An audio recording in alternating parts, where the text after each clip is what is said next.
whatever, however you're feeling, a trending topic, whatever you want to do. No? Nothing? Yes? How did you find these girls? They did a vetting process over about 2 to 3 years and had the girls submit stories. They sent writers indigenous to the places where the girls were from, and they spent a lot of time with them. Some of the girls that were chosen initially, it was a security issue. So you'll notice the Egypt story. There was another story where we had to use an actress just because it was dangerous for the young lady's identity. So it was a process that took about 2 to 3 years, but it's something they've been working on for a while. Thank you. Yes. Next. Oh, you guys are rowdy.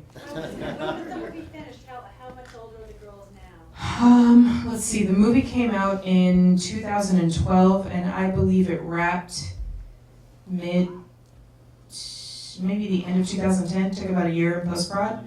And the ladies are doing well. Senna was the poet from Peru. She was just at Women of the World with Angelina Jolie and Hillary Clinton, and she was up there and she did a poem, and she's a rock star. Wadley from Haiti there was a red carpet event, and they flew the Girl Rising folks out there, and she had on a little dress and she did the red carpet, and she's just a spitfire. She's like the cutest, so sweet and like so fiery. Like that's how she is, like to the T. So, but the ladies are doing well. There's so much work to be done. A lot of people want to know, how's it going? Has it been improved? It's a process. But like I was saying before the start of the film, Girl Rising works with the existing NGOs that are on the ground, which is great because they're already tapped into the communities. So it's working out well. It's going to take some time to fix it. Absolutely. Yes. Up top. Was there any pushback? How you said in Egypt they had to actually Mhm. use an actress. Mhm. Is there any danger to them for doing these stories? The ladies everything that finally came out, it was of like the primary concern, like keeping them focused. A lot of them have been moved. We've been able to kind of relocate and move resources so they can stay in their towns and all of that sort of thing. But it was good. I mean, it was of the highest priority to make sure that them and their families were safe, and that's still very key. A young lady, I think she's coming over here to go to college, if I'm not mistaken. So they're getting ready to do a big story with her and AOL, but they're great girls. I mean, they're, as you can see, nothing to feel sorry about. Like they are very clear on what their situations are, but they're very fiery in their process, which is always really cool to see. Yes, ma'am. I was just wondering, what do their governments or are they doing anything to help the social situation? I think that we won't see like massive changes for some time. Right now, a lot of these communities rely on the non-government organizations to be there and to partner. And I know that we're certainly doing a lot in the States to make sure that we can continue sending resources that way, but we have not seen a big push. There has not been a big change. In the Middle East, so Malala, which we were talking about a little bit, and her name is Shabana Raksha, and she was disguised as a boy for 13 years before she was able to go to school and be safe. And she came over here, she just finished her PhD, she went back there and she runs a humongous all-girls school, and there's plenty of protection for her. So we're doing it piece by piece. It's just gonna take an enormous amount of time to fix it. But there's a lot of people on the ground that really want to make sure that change is effective, and it's to everyone's benefit, absolutely. Yes, any more? Yes, sir. These places sound like boys are getting a good education in these places. Is that true? I wouldn't necessarily say it's a good education, but they can go to school at will. So it is not a mortality issue. If a young man decides he wants to continue going to school, he doesn't risk, genital mutilation or, some sort of danger to himself. Like, he can continue doing that. I don't necessarily know that the standard of education is to be considered great or good, but he can go without danger. Yes. Yes. It's a very broad brush in terms of just the geography of all of this. So is there a particular area of focus, a particular country of focus? Not currently. I know we've been doing quite a bit of work with the folks in Peru. There's a big concentration in Kenya.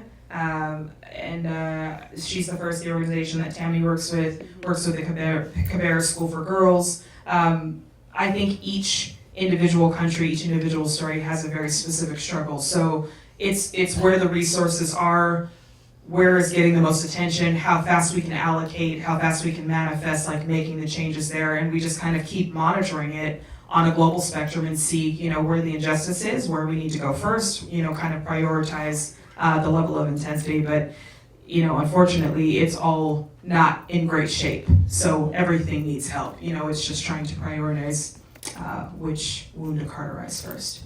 Yes. Is the movie traveling around the country? Yeah, last year was huge. I've probably seen this movie so many times. I've seen it so much. I have it in my mind. But they were championing screenings everywhere. So we did a big push with the Girl Scouts, and TD Ameritrade is one of my corporate financial partners. We did screenings at all of their corporate headquarters. Johnson & Johnson brought it out, Charles Schwab, a lot of these big companies, because people want to know how to get involved. And so to further empower them, we've really been giving it back to the young millennials, which Half the Sky, I don't know if you guys are familiar with Nick Kristof and his work. It's a similar thing, but championing these college campuses to get involved, high school chapters and all of this. And last year, in June, I was in London to launch it in London for Intel, which is one of the major funding partners of the film. And so we were focusing on the international push, and now they just unloaded the curriculum to roll out into the schools so we can integrate it into education domestically, which will be good. So we still have some hiring to do kind of to see how those programs are going. Yeah. And you screened it at Sundance? Yes, it definitely was. It was cold there, you guys. It was really cold, yeah, but it was nice. It was cold. Yes. Have any girls from the United States been assisted? That's a very good question. One that I get asked quite a bit. I think that there's a lot of work we have to do at home. We very often are running everywhere to help everyone else out. And I always tell people, as concerned as I am as a global citizen, I'm just as concerned about the youth here and our literacy scores, math, aptitude, basic vocabulary, and I know that quite a few of us in this space in girls' education and education as a whole are working to make sure that we do our work at home as well. So I know that it doesn't have the same sort of semblance, it's never going to be the same story, but there is just as much struggle. There's just as much struggle and as much fight here. It just looks a little bit different. So we definitely need to focus on it. I'm hoping that we'll be able to champion and rally a big cause here to really make sure that education is first. It's just, it's difficult. It's difficult in the United States to make that a priority. It needs to be. So I know that there are a lot of people behind the scenes working on it, and hopefully we can make something commercially happen very soon. Absolutely. Yes? The film makes the point that by educating girls, Mm-hmm. it'd be more easy to change the world. Mm-hmm. How do you change the cultural bias of men throughout the world, existing over a century, that feel that girls are no more than chattel?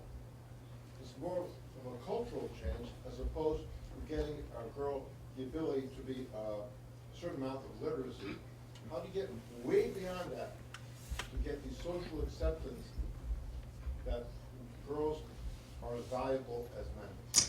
I am a staunch feminist. I spend 365 days a year working on this. I believe that feminism is a conversation that is both genders, and a lot of times it's women speaking to women about how to better treat women. I think that men have to be invited to that conversation. That's not just domestic, that's also international. Girl Rising is tackling one specific thing, but we have to start with what we can actually affect. And are we going to change the entire dynamic or the visibility of how men view young women or women internationally, domestically? Probably not all at once. Can we help by assisting and aiding the education of these young women going forward? Yes, we can. But the feminism conversation, the equality conversation, is something that we need to keep having. But what we need to change, especially in the feminist space, is to invite men to that conversation, to curate those conversations, to be a part of that conversation, as opposed to using the ostracizing effect that says, like, we can only talk to one another because you're the only one who understands me. Feminism is not just for women. like equality is a human condition, and it's something that we all need to embrace. So it's a conversation that we have to start and have to keep going. We have to continue it long after Dove, long after all of the beauty campaigns, long after this film is no longer prevalent. It's got to be something that we're always talking about. And I believe through that, I don't know how long that will take. I think the conversation will eventually change. Right now we have to do what is tangible and what is in front of us, and education is a huge piece in affecting the forward movement, I think, of humanity across the globe. Yes. I just want to respond to that, because what I find is Bye, you that guys. when you deal with tribal cultures and stuff, the one thing that really starts to change is when the fathers see that the girls can be more money producing than they're educated. And Sure. it comes down to money. Absolutely. The family dynamic. That too, elevated GDP, gotta bring up the finance of the whole place. They actually end up making more money if they're educated than if they have a dowry, and then the cows die in the drought, and the woman's left with 4 children and no education. So I think it's something that's occurring right in front of their eyes, that wow, they actually can earn money and bring Right. money back to the family, which is what they want to do. Sure, absolutely, it's a great point. Any more? Thanks for spending. Thank you. Thank you. Thanks for watching, guys, we appreciate your support.